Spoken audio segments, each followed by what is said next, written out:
You got the secret. Technology is the secret to lowering costs while increasing revenues. Even in a recessionary environment, you know you can get it done no matter how modest, no matter how small your business. There are all kinds of secrets that technology can enable you and empower you to get out there, to lower costs, to be successful no matter what is going on the balance sheet. Here to help me this afternoon is Chris Villum. He's the CEO of Core Technologies in Southwest Omaha, Nebraska. Thanks for joining us on NxBizSuccess. Thanks for having me, Len. Appreciate it. We need the secret from you. A lot of people are under pressure. They want to get out there and expand and look big, but they have some small budgets. How can technology help us out, Chris? Well, technology can really help you be perceived as being larger than you are, or smaller than you are, depending on what you want to be. Yeah. But it is really the great equalizer in all things to communicate with your prospects and your clients. Yeah. The internet's out there, you're connected to it, you can communicate as freely to 25 people as you do to a single individual. Well, so think about that. Very cost effective. I mean, that's a huge leap right there. The fact that you can talk with 25 people with the same amount of cost as it would take to talk to one, I mean, that's huge right there. What can we really do if we want to get way out there and talk to all of our customers and prospects around the country? If you want to do something like that, we talk about doing a webinar or some sort of video blog or video communication to them. Video is a great medium to be able to use over the internet. It's very inexpensive really to set up. It's kind of the coming thing, isn't it? It really is the coming thing because it adds so much to the conversation. If you really start to understand how you communicate, you get a lot more out of being face-to-face with somebody and seeing their expressions. Even if they're on the other side of the world, you're face-to-face. Even if they're on the other side of the world. And even one-way communication that way can be very effective, which is what you have in a webinar perspective. Sure. I've often signed on and watched a PowerPoint presentation on my computer and listened to somebody's voice explain to me. Sometimes even the cursor will go around and highlight certain key points on a PowerPoint. So we can all do that. Absolutely. And we can go even to the next level and be looking at each other as we're talking about a presentation, right? Absolutely. And those services are very easy to engage even for a small business owner. It used to be you had to spend thousands of dollars to be able to do this. Now for $15 or $20 a month, you can engage a service from Microsoft or GoToMeeting or a number of these different providers to be able to do this type of webinar or video conferencing, whether it be one-to-one or one-to-many. Now you mentioned GoToMeeting. All right. Why don't you name a couple more of the services that we should be looking at or thinking about working with? WebEx is another one that's very common. They're now owned by Cisco, I believe. Microsoft's Live Meeting Service is another great one that's very easy to use. And they're all very targeted at the small to medium-sized business market because they understand, and they really took off in the last few years because they understand that people don't want to travel as much. Right.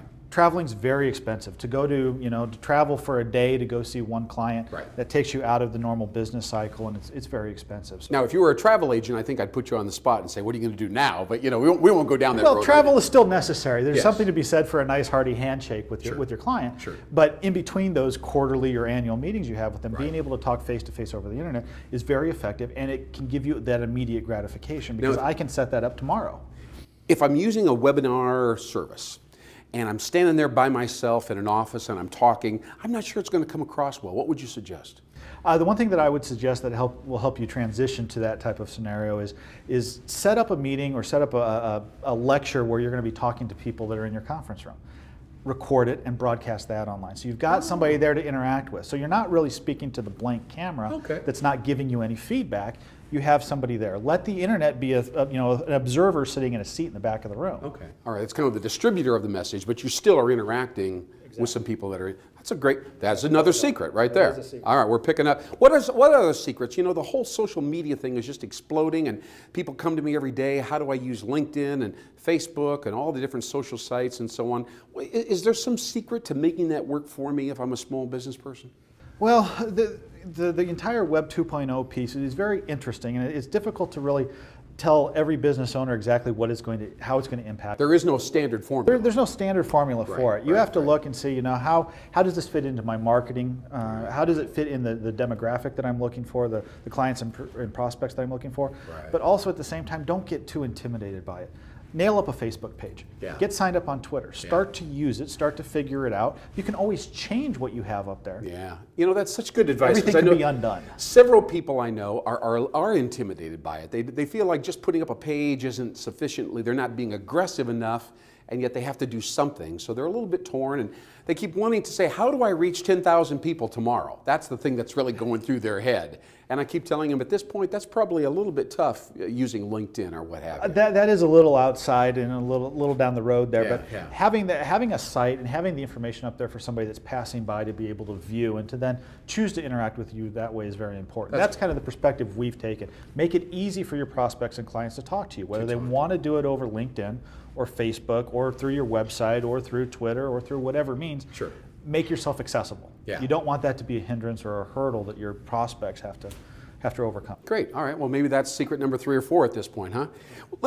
If I wanted to really cut costs, is there anything else that I can be thinking of that I should be bringing into my technology set or shopping for right now? The next version of this, or you mentioned Skype to me before. What's the?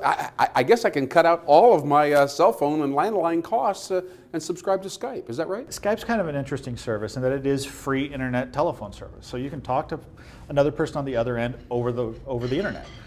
If you want it to be totally free, they need to be talking on Skype on the other side, so you're talking between 2 computers. Oh, is that the hook? That is the hook. I didn't quite understand that is the hook. All right. Otherwise, you can pay a very nominal fee to be able to talk from Skype on your computer to their telephone on the other end. Okay. So you've got the ability to do that. That is possible either way. You can layer video on top of it, which is very nice, but it's the technologies now are really being bridged between consumer and commercial, consumer and business. So try something out at home. Talk with your family over Skype. See how it works before you really make your clients the guinea pig. So that's another good. That's another good thing. Another good way to start.